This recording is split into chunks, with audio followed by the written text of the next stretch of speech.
সিউড়ি সদর হাসপাতালে বোনাস না পেয়ে ক্ষোভ, পরিষেবা বন্ধের হুঁশিয়ারি। সিউড়ি সদর হাসপাতালের হাউসকিপিং স্টাফ, সিকিউরিটি গার্ড সহ আরও অন্যান্য কর্মীরা পুজোর আগে বোনাস না পাওয়ায় প্রবল ক্ষোভ প্রকাশ করেছে। যদিও তারা আজকের মতো কাজ চালু রেখেছেন, তবুও জেলাশাসকের দপ্তরে গিয়ে তারা তাদের অভিযোগ ও দাবি জানিয়ে এসেছেন। হাসপাতালের কর্মীদের দাবি, প্রতি বছর নির্দিষ্ট সময় অর্থাৎ 20 থেকে 22 তারিখের মধ্যে তাদের বোনাস অ্যাকাউন্টে ঢোকার কথা, কিন্তু এবছর এখনো পর্যন্ত বোনাসের টাকা জমা পড়েনি। তারা স্পষ্ট জানিয়েছেন, আজ রাতের মধ্যেই যদি বোনাসের টাকা জমা না হয় তবে আগামীকাল সকাল থেকে হাসপাতালের জরুরি পরিষেবা ছাড়া অন্যান্য সমস্ত পরিষেবা বন্ধ করে দেওয়া হবে। পুজোর আগে প্রাপ্য বোনাস না পাওয়ায় চরম হতাশা ও ক্ষোভ জমেছে কর্মীদের মধ্যে। তাদের বক্তব্য, দীর্ঘদিন ধরে নিরলস পরিশ্রম করার পরও যদি এই ন্যায্য প্রাপ্য তাদের না দেওয়া হয় তবে বাধ্য হয়েই তারা কঠোর পদক্ষেপ নিতে বাধ্য হবেন। অভিযোগটা বলতে আমাদের এটা কোনো নতুন অভিযোগ নয়, এটা বরাবর যখনই পুজো আসে, আমি এটা নিয়ে 12 বছর ধরে ডিউটি করছি পুরনো বিল্ডিং নিয়ে। তো এই বিল্ডিংয়ে আমাদেরকে কাজ করানোর সময় ঠিক কাজটা করিয়ে নেবে, তখন বলবে এই ফোন করবে, ও ফোন করবে যে তোমাদের কাজ হচ্ছে না, হ্যাঁ এই ডেকে পাঠাবে।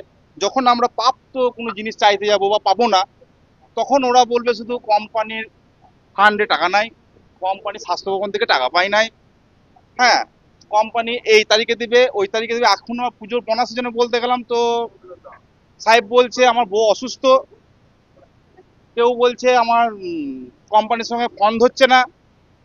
তাহলে কোম্পানি সাহেবদের কথা শুনছে না, ফোন ধরছে না।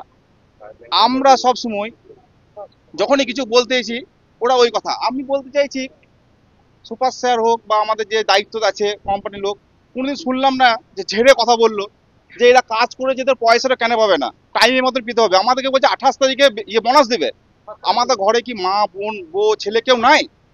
আমরা কি অনাথ? আমাদের কোনো শখ আহ্লাদ নাই?